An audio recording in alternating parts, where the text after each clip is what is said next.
Lighten up, take me on your magic river. Tell me all your dreams align. Hello friends, आप सबको मेरा नमस्कार। मैं सस्मिता आप सबको मेरे चैनल माई स्पेशल स्टोरी में स्वागत करती हूँ।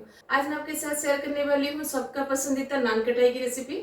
समर वैकेशन में बच्चे जब घर पर रहते हैं ना, तो रोज रोज उनका नई नई डिमांड रहती है। आज मामा ये बनाओ, कल ये बनाओ। उनके डिमांड को फुलफिल करने को बहुत मन तो करता है, लेकिन ये जो गर्मी हो रहा है ना, तो इस गर्मी में गैस के पास खड़े रहकर घंटों कुछ बनाने के लिए मन भी नहीं करता है। इसलिए मैं आज आपके साथ शेयर करने वाली हूँ नान कटाई की रेसिपी, जो कि बहुत झटपट से बन जाती है और गैस के पास ज्यादा टाइम खड़े रहने की जरूरत भी नहीं है। अगर आपके पास ओवन है तो नान कटाई बनाने के लिए आपको गैस के पास जाने की जरूरत भी नहीं है। अगर आपके पास ओवन नहीं है, बस 2 मिनट के लिए आपको गैस के पास खड़ा रहना पड़ेगा। घर पर कैसे नान कटाई बनाने से आपको नान कटाई बिल्कुल बेकरी जैसा लगेगा, आज मैं आपके साथ सारे टिप्स एंड ट्रिक्स शेयर करूंगी, इसलिए मेरे वीडियो को एंड तक जरूर देखिएगा। तो चलिए फिर बनाते हैं सबका पसंदीदा नान कटाई।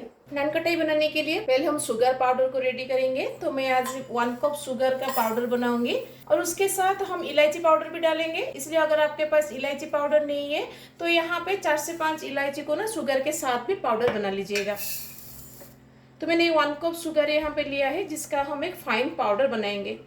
चीनी पाउडर को हम छान के इसको यूज करेंगे, क्योंकि चीनी को ग्राइंड करते टाइम इसमें बहुत सारे लॉम्स रह जाते हैं। इसलिए हम इसको थोड़ा सा छान लेंगे ताकि ये लॉम्स फ्री हो जाए। जो भी इंग्रेडिएंट हम इसमें यूज करेंगे ना, सबको हम इसे छान के ही इसको यूज करेंगे ताकि इसमें कोई लॉम्स ना रहे।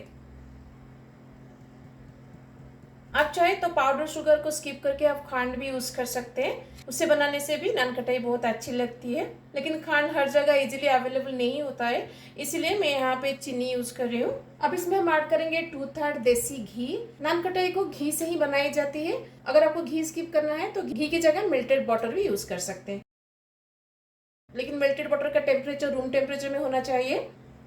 और इसको हम मिनिमम 5 से 6 मिनट के लिए ऐसे ही मिक्स करेंगे, जब तक ये थोड़ा सा स्मूथ एंड फ्लॉपी नहीं हो जाता। तो एक ही डायरेक्शन में इसको मिक्स करते जाइएगा। चीनी और घी को मिक्स करते हुए 5 से 6 मिनट हो गया है। आप देख सकते हैं अभी ये कितना स्मूथ एंड फ्लॉपी बन गया है। इतना स्टेज तक आप इसको मिक्स करिएगा। अब इसमें हम दूसरे इंग्रेडिएंट को ऐड करेंगे। दूसरे इंग्रेडिएंट को भी हम छान के डालेंगे ताकि इसमें कोई भी लम्स ना रहे। तो मैंने यहाँ पे 1 कप मैदा लिया है और उसके साथ हम इसमें लेंगे 1/2 कप ऑफ बेसन, जो कि वेट में 60 to 65 ग्राम है। अब इसमें मैं डालूंगी 1/2 टीस्पून ऑफ बेकिंग सोडा और उसके साथ 1/2 टीस्पून ऑफ बेकिंग पाउडर। अब इसमें हम डालेंगे 1/4 टीस्पून नमक और इन सब के साथ हम इसमें डालेंगे 1/2 टीस्पून ऑफ इलायची पाउडर। अब इन सबको हम छान लेंगे। अब इन सबको हम अच्छे से मिक्स कर देंगे। हल्के हाथ से ही इसको मिक्स करिएगा, इसे जोर जोर से इसको मिक्स मत करिएगा। जब सारे इंग्रेडिएंट अच्छे से मिक्स हो जाए, फिर उसके बाद हम इसको हाथ से मिक्स करेंगे। इसे आटे के जैसा गूंदना नहीं है, बस हल्के हाथ से इसको मिक्स करना है। तो ये वाला स्टेप बहुत इंपॉर्टेंट है। बस हल्के हाथ से इसको मिक्स करिएगा और इसको एक डो फॉर्म में लाइएगा। अगर आपको ये मिक्सचर थोड़ा सा सूखा लग रहा है और आपस में मिक्स नहीं हो रहा है, तो यहाँ पे थोड़ा सा और घी डाल दीजिएगा। इसे हल्के हाथ से इसका एक डो बनाइएगा। तो देखिए मैंने इसका एक डो बना लिया है। डो बनाने के बाद इमीडिएटली इसका नान कटाई मत बनाइएगा। अगर आप इसका इमीडिएटली नान कटाई बना देंगे ना, गर्म की वजह से घी इमीडिएटली फैल जाएगा और आपका नान कटाई ना ऐसे फ्लैट जैसा बनेगा, फुला फुला नहीं बनेगा। इसलिए हम इसको कवर करके आधा घंटा के लिए फ्रीज में छोड़ देंगे ताकि घी थोड़ा सा जम जाए। फिर उसके बाद हम इसका नान कटाई बनाएंगे। ओवन में बैठाने के लिए हम ओवन को भी प्रीहीट कर लेंगे। तो इसको मैं कन्वेंशनल मोड पर प्रीहीट कर लूंगी। कढ़ाई में बनाने के लिए कढ़ाई को हम प्रीहीट कर लेंगे। कढ़ाई के अंदर एक स्टैंड को हम रखेंगे। अब इसको कवर लगा के हम 5 से 7 मिनट के लिए छोड़ देंगे ताकि ये अच्छे से प्रीहीट हो जाए। जब तक कढ़ाई एंड ओवन हमारा प्रीहीट हो रहा है, चलिए हम नान कटाई को रेडी कर लेते हैं। नान कटाई के डो को फ्रीज में रखते हुए आधा घंटा हो गया है। अब इसका कवर हम निकाल देंगे। फ्रीज से निकालने के बाद हम इसको फिर से हाथ से थोड़ा मिक्स कर लेंगे, क्योंकि फ्रीज में रखने के बाद घी पूरा जम जाता है। इसलिए हम इसको फिर से थोड़ा सा मिक्स कर लेंगे। हल्के हाथ से ही मिक्स करिएगा, जोर जोर से मिक्स मत करिएगा। और सारे नान कटाई को इक्वल साइज में बनाने के लिए मैंने यहाँ पे एक स्पून लिया है। इस स्पून में हम मेजर करके सारे नान कटाई को बनाएंगे ताकि सारे नान कटाई हमारा एक साइज में बने।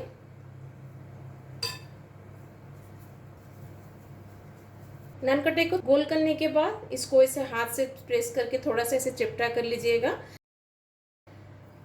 अब इसको हम बेकिंग ट्रे में रख देंगे। ऐसे ही हम पहले सारे नान कटाई को सेट कर लेंगे। जिस प्लेट में हम कढ़ाई में बेक करेंगे उस प्लेट के ऊपर मैंने यहाँ पे बटर पेपर डाला है। अगर आपके पास बटर पेपर नहीं है तो आप प्लेट को थोड़ा सा घी से ग्रीस कर लीजिएगा। फिर उसके बाद उसके ऊपर नान कटाई को सेट करिएगा। नान कटाई को मैंने बेकिंग ट्रे में सेट कर लिया है। अब इसके ऊपर हम थोड़ा सा चॉप पिस्ता रखेंगे। आप चाहे तो पिस्ता के साथ बादाम को भी चॉप करके रख सकते हैं। नान कटाई के ऊपर ड्राई फ्रूट्स को रखने के बाद इसको थोड़ा सा इसे हल्के हाथ से प्रेस कर लीजिएगा ताकि थोड़ा सा अंदर चला जाए और बेकिंग होने के बाद ये बाहर ना आए। तो नान कटाई हमारा बेक होने के लिए रेडी है। और जिस प्लेट में हम कढ़ाई में बनाएंगे उसमें भी मैंने सेट कर लिया है। इसके ऊपर भी हम थोड़ा सा पिस्ता रख लेंगे। तो दोनों प्लेट अब हमारा रेडी है। कढ़ाई एंड ओवन दोनों हमारा प्रीहीट हो गया है। चलिए दोनों को हम बैठाते हैं।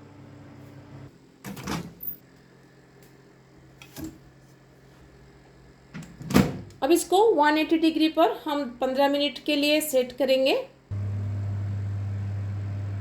कढ़ाई भी हमारा प्रीहीट हो गया है। अब इसके अंदर हम प्लेट को रख देंगे।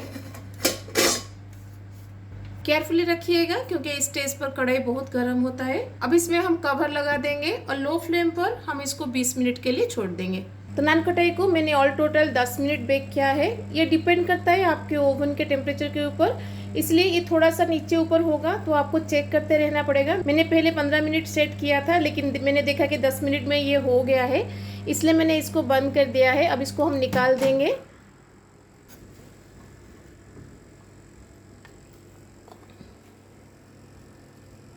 देखिए कितना अच्छे से बना है। ये बहुत गर्म है अभी, इसलिए इसको इमीडिएटली डिमोल्ड मत करिएगा। बस इसको ठंडा होने के लिए छोड़ दीजिएगा। जब ये कम्प्लीटली ठंडा हो जाएगा फिर उसके बाद हम इसको डिमोल्ड करेंगे। अगर आप इसको इमीडिएटली डिमोल्ड करेंगे ना तो ये टूट जाएगा, इसलिए इसको ठंडा होने के लिए छोड़ दीजिएगा। कढ़ाई में जो बैठाया था वो भी हो गया है। अब इसको भी हम निकाल देंगे। तो देखिए कढ़ाई में भी कितना सुंदर से ये बना है, लेकिन वो नेचुरल जो क्रैक आता है नान कढ़ाई में वो नहीं आया है। टेस्ट वाइज कोई भी कॉम्प्रोमाइज नहीं होता है। तो अब इसको हम कढ़ाई के अंदर से निकाल देंगे। केयरफुली निकालिएगा क्योंकि इस स्टेज पर प्लेट बहुत गर्म होता है। इसको भी हम ठंडा होने के लिए छोड़ देंगे, इमीडिएटली डिमोल्ड नहीं करेंगे। जब ये कम्प्लीटली ठंडा हो जाएगा फिर उसके बाद हम दोनों को डिमोल्ड करेंगे। तो नान कटाई अब हमारा ठंडा हो गया है। मैं आपको एक निकाल के दिखाती हूँ। देखिए कितना अच्छे से ये बेक हुआ है। दोनों तरफ से देखिए कितना अच्छे से ये बेक हुआ है। और कढ़ाई में जो हमने बेक किया था वो भी अभी ठंडा हो गया है। एक निकाल के मैं आपको दिखाती हूँ। देखिए ये भी कितना अच्छे से बेक हुआ है कंपेयर टू ओवन। कढ़ाई में अगर बनाते हैं ना तो नीचे से ये थोड़ा सा कलर चेंज होगा क्योंकि कढ़ाई में इवनली हीट डिस्ट्रीब्यूशन नहीं होता है। नीचे से थोड़ा ज़्यादा हीट रहता है, ऊपर से थोड़ा कम हीट रहता है, इसीलिए नीचे से थोड़ा सा कलर चेंज होगा, लेकिन टेस्ट में कोई भी डिफरेंस नहीं आएगा। खाने में बहुत टेस्टी लगेगा। तो देखिए बिल्कुल बेकरी स्टाइल में नान कटाई हमारा रेडी है। एक तोड़ के मैं आपको दिखाती हूँ। देखिए कितना अच्छे से ये बना है, बहुत ही सॉफ्ट बना है और खाने में बहुत टेस्टी लगता है। घर में इसको एक बार जरूर ट्राई कीजिएगा। Life can get hard, so honey, if you need to cry. तो कैसी लगी आपको नान कटाई की रेसिपी? घर पर भी ये बिल्कुल बेकरी जैसा ही बनती है। मुझे तो बेकरी से भी ज्यादा टेस्टी घर पर बनाने से लगता है। तो इस समर वैकेशन में बच्चों के लिए इसको जरूर बनाइएगा। देखिएगा इसको खाने के बाद इसको बनाने के लिए बार बार आपके पास डिमांड आएगा। घर पर इसको जरूर ट्राई कीजिएगा। कैसा लगा मुझे कमेंट में जरूर बताइएगा। अगर आपको अच्छी लगेगी तो प्लीज मेरे वीडियो को लाइक जरूर करिएगा और अपने फ्रेंड्स एंड फैमिली के साथ शेयर करना मत भूलिएगा। मेरे वीडियो को एंड तक देखने के लिए थैंक यू वेरी मच। तो मिलते हैं और रेसिपी के साथ। Till then bye bye, see you, have a good day.